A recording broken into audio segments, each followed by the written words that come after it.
What does it actually mean to be faithful with what God has placed in your hands? Well, Luke 16:10 says, if you are faithful in little things, you will be faithful in large ones. But if you are dishonest in little things, you won't be honest with greater responsibilities. Now, this verse is connected to one of the many parables of Jesus found in the Gospels. It's about a dishonest manager who had been entrusted with his master's resources and mishandled them. When the master found out and was about to remove him, this manager did something very interesting. He went to each of the master's debtors and reduced what they owed in order to secure relationships that would take care of him after he lost everything.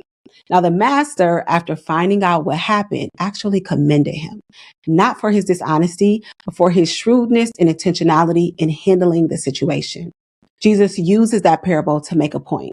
If a dishonest person in the world can be that clever and intentional about earthly resources for themselves, how much more should those of us who have come into the true knowledge of God be faithful and intentional stewards of what He has placed in our hands for His kingdom? But here is the question that's really worth sitting with. How do we know what God has entrusted us to be faithful with? Well, I would say by spending time reading and engaging in the Word. See, the Word is where we learn to handle every gift, resource, and responsibility He has entrusted to us the way He desires for us to. It's like our blueprint for life. And in order to do that well, we must start with the little thing. Listen, time with God is time that you will never regret spending. And when we become faithful students of His Word, we can be faithful stewards of His work.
Hey family, listen, you just watched today's guided scripture, so you're already building faithfulness into your daily routine.